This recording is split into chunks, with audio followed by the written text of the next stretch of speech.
Bonjour à tous et bienvenue dans cette édition. Le musée de la préhistoire à Pinmar ouvre gratuitement ses portes dimanche, un lieu où sont rassemblés près de 500 000 ans d'histoire bretonne.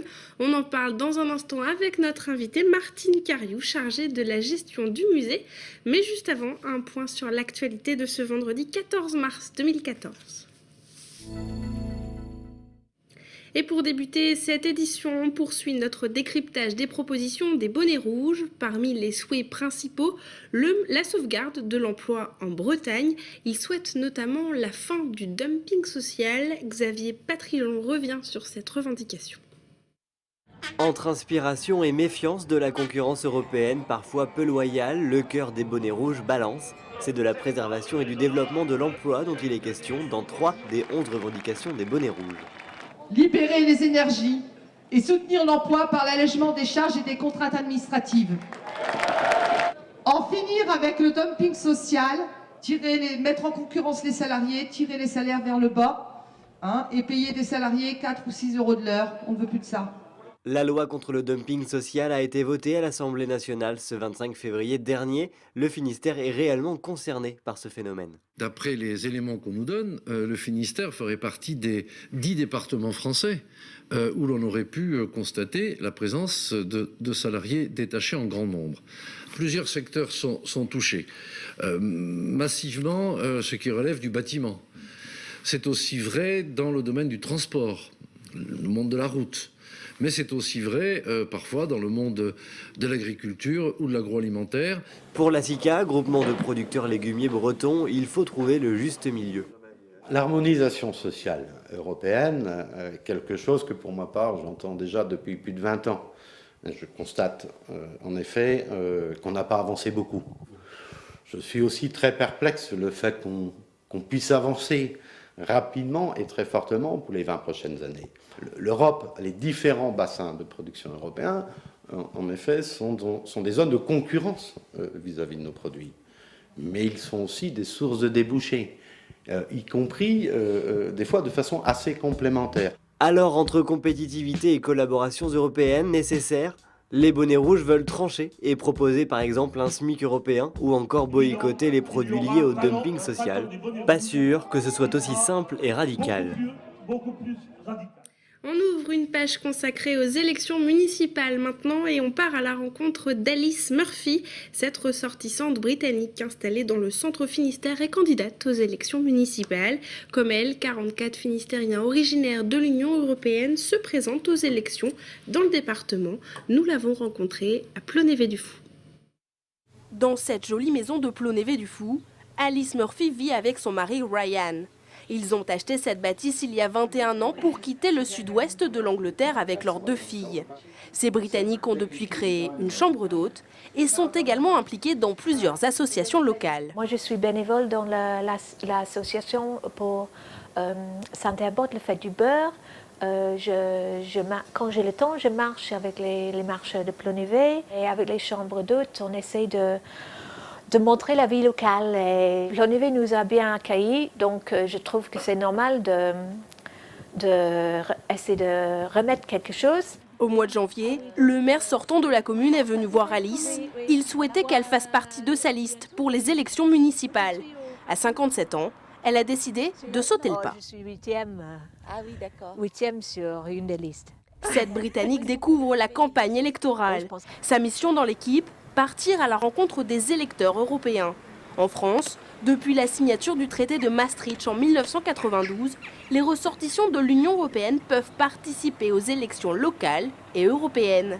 À Plonévé-du-Fou, ils sont 22 Européens à être inscrits sur les listes électorales. Je vais essayer d'aller voir les Anglais qui sont inscrits sur la liste électorale pour voir qu'ils savent cette année il n'y a pas de panachage.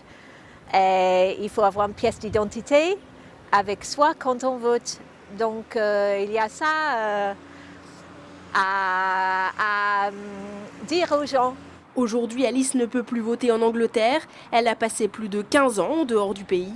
La seule voix citoyenne qu'elle peut exprimer est en France. Et elle a décidé cette année de donner plus qu'un simple bulletin de vote.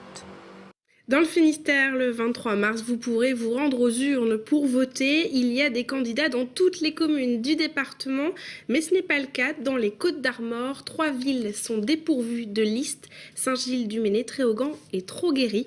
C'est justement là où s'est rendue Anne Burlot. Troguéry, 300 âmes dans le village, mais pas l'ombre d'un candidat pour les municipales. L'actuel maire a prévenu la commune il y a pourtant plus d'1 an. Il ne veut pas repartir, la fonction l'a usé. Une situation qui désole les habitants. Le dernier maire, il a été 2 mandats. C'était extraordinaire le boulot qu'ils ont fait et tout.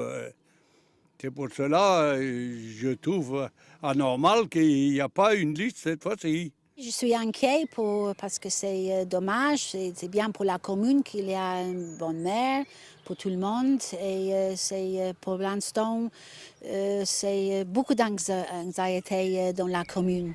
Les Troguérois ne pourront pas voter au premier tour, puisqu'aucune liste n'a été déposée dans les délais. Et si jamais la commune s'abstient de déclarer une liste de candidatures entre le 24 et le 25 mars, ils seront tout simplement privés d'élection. Donc là, on n'est plus dans un système électoral, on est dans un système d'administration provisoire de la commune par ce qu'on appelle une délégation spéciale, c'est-à-dire une petite équipe de personnes désignées par le préfet pour administrer de manière provisoire la commune. Donc, voilà, c'est gérer les affaires courantes, il ne s'agit pas d'engager des investissements pour la commune. Au bout de 3 mois, cette délégation spéciale organise des élections pour désigner un maire. Et si vraiment personne ne se détache, on envisage la possibilité de fusionner avec une autre commune. Une issue que personne n'envisage ici. Yvan est conseiller municipal. Il est finalement prêt à repartir avec d'autres colistiers. Il faut qu'on en discute avec les élus sortants également, avec ceux qui seraient prêts à repartir, et puis trouver de nouvelles personnes qui souhaiteraient s'investir au niveau communal. Je pense que la situation devrait se décanter. Il se dit même qu'1 à 2 listes devraient se monter dans les prochains jours.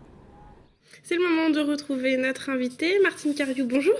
Bonjour Julie. Alors, vous êtes en charge du musée de la préhistoire et ce dimanche, c'est opération porte ouverte. Comment est-ce que ça va se passer ? Eh oui, opération porte ouverte, parce qu'il fallait bien un moment ou un autre, et nous avons choisi ce moment pour remercier le public qui a témoigné effectivement de son soutien, mais aussi ce sont les élus, très fortement, et puis la communauté scientifique aussi.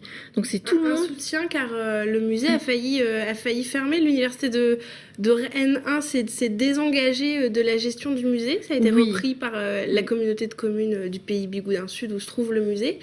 On a vraiment craint pour l'avenir du musée ? On a craint réellement, et la date butoir était le 28 février. Donc il était clair qu'il fallait faire très vite, frapper très fort, et c'est là où ça a été un mouvement extraordinaire. C'était la mobilisation du public. Et je me souviens d'arriver justement le 5 janvier avec des centaines de personnes qui attendaient, qui sont venues, qui ont participé.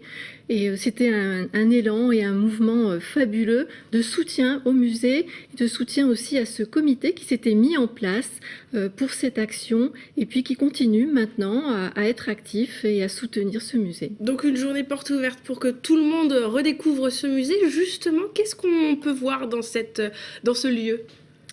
Alors tout d'abord, je voudrais dire qu'il sera ouvert dans l'après-midi, de dimanche, de 14h à 18h. Donc le musée présente des collections qui partent du Paléolithique et qui remontent jusqu'au Moyen-Âge.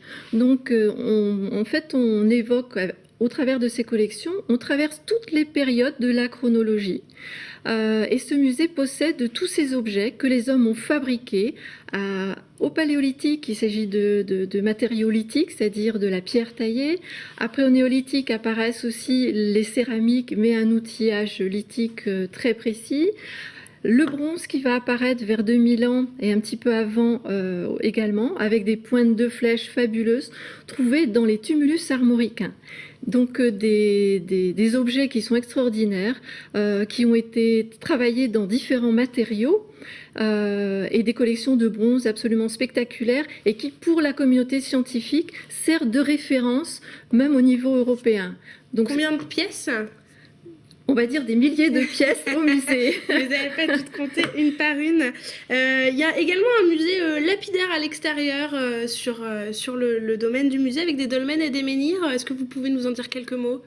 Oui, alors quand le musée s'est créé, d'ailleurs c'est la question que me pose le public quand ils arrivent, mais est-ce que ce musée a été créé parce qu'il y avait ces mégalithes à l'extérieur? Eh bien non.